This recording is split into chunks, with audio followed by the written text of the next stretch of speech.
Hi everybody, this is Josh Wagner, and today I'm wondering about mental illness at my Wondering to Work podcast. So I'm going to also talk about the movie The Joker a little bit. I've seen it twice now, and it's out, so if you want to see it and haven't yet, well, don't listen to the rest of this, because I'm going to be referencing some things in it that may or may not be spoilers. Who knows what's going to happen, but probably glean a lot from the preview. Anyway, follow me on Instagram or Facebook, Wondering to Work, WonderToWork,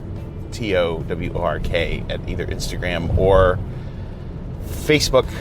So, one of the things that I liked about that, let me just say, first of all, I've seen the movie twice, The Joker, and I honestly think that it's probably one of my favorite movies I've ever seen. It's not because it's happy and cheery. I mean, I know it's about a clown, but it's not really about a clown, is it?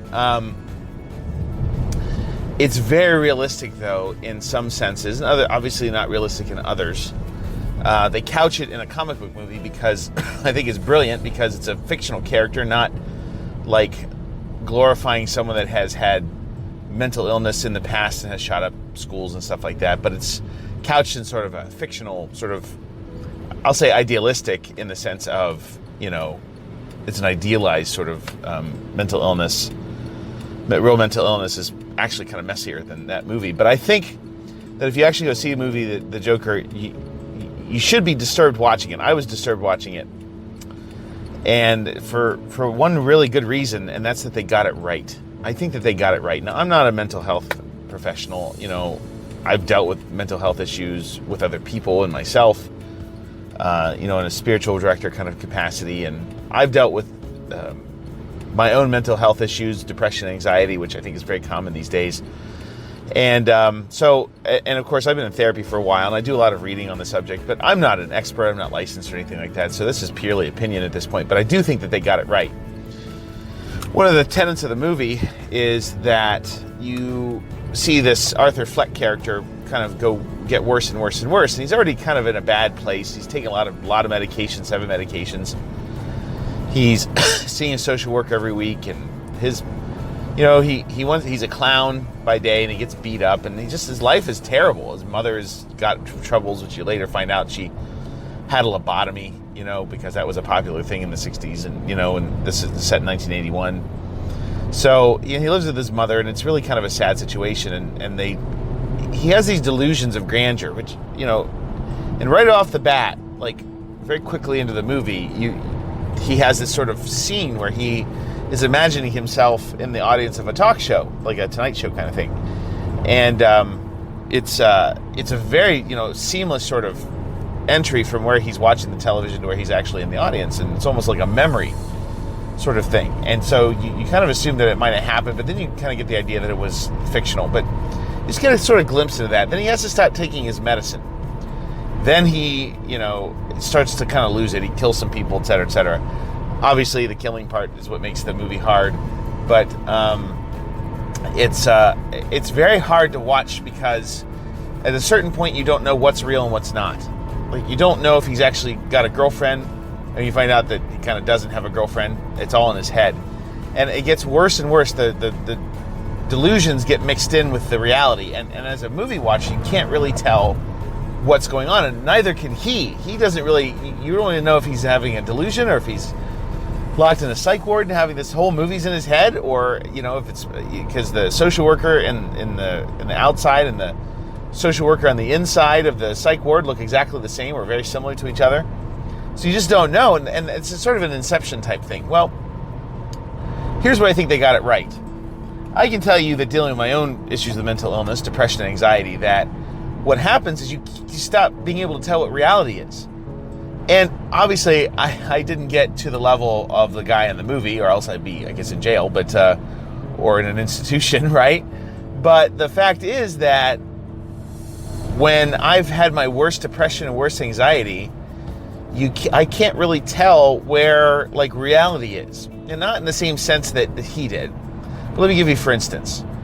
You get this thought in your head when you have anxiety, and I know there's lots of people that watch and listen to this that have anxiety. You get this thought in your head, like, I'll give you one recently that I had in the last 6 months. I was actually in a very bad spot around March and April. And one of the reasons was I was like, I'm going to be homeless. So I had this kernel in my head that I'm going to be homeless. I own a house. I bought a house a few years ago, et cetera, et cetera. The payment is very low. It's less than most people pay for rent. I had a very good friend that was a real estate agent that helped me to find this house. Even if I just did Uber and Lyft, there was no way I was going to be homeless. Like, it wasn't a reality, but in my head, it was a reality. Like, not in the sense that I was hallucinating like Arthur Fleck does in the movie, but in the sense that my brain could not tell that it was just a thought, that it was just a worry that I had.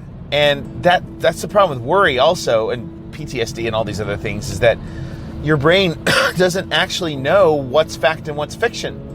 So it makes it very difficult. And it's not like you don't know what's fact and fiction. Your brain doesn't know what's fact and fiction. So, when I started thinking about being homeless, and it was just very far from a reality. I mean, there's so many reasons that I wasn't going to be homeless. And let alone my family and all those kind of things that were my friends that were willing to help me, all those great people in my life that I had. It's you get this thought in your head and it just ruminates. It's called rumination. You just go round and round and round like, oh my gosh, if I'm homeless, I'm going to live on the high street, in German village.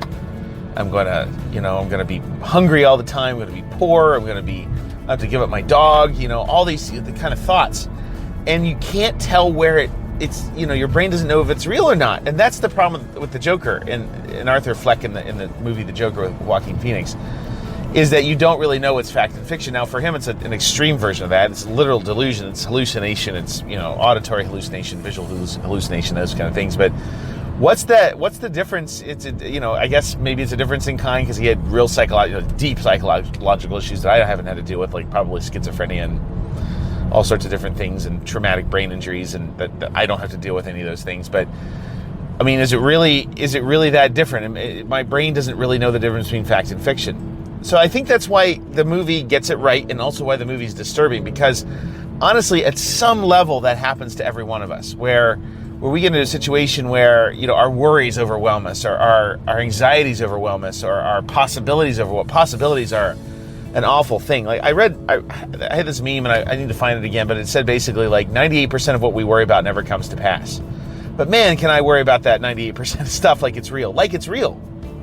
If you look at like 12-step people, like people in recovery, AA, NA, that kind of stuff, Alcoholics Anonymous, they have a saying that it's kind of interesting. Fear is an acronym for false events appearing real.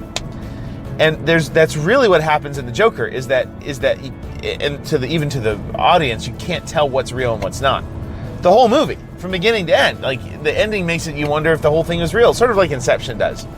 At the end of Inception, you don't really know if he's still in the dream or not, but like I can tell you that I've had plenty of false events appearing real. Someone not liking me, someone liking me, someone like the fear of losing somebody, the fear of being homeless, the fear of people not liking me, the fear of making a difficult decision, the fear, and of course, I use fear, but I mean, it can go to anger, can go to anxiety, can go to anything, depression, which is a form of anxiety, cognitively speaking. And it's just, all of a sudden you get to this belief that nothing is right, nothing is good, nothing matters, that anything you like doesn't bring you pleasure because you just believe that you're not worth it, or it doesn't do it. And all of a sudden it just start changing your beliefs. And once false perceptions start to change belief, you're in serious trouble, because belief is actually the baseline of everything. Whatever I believe, I'm going to try and make it come to pass. So whatever I believe about myself, whatever I believe about other people, those are influenced by our perceptions, our emotions, and the more you have the same kind of perception and the same kind of emotion, the more solidified the belief, whatever it might be, good or bad, is going to be in your brain.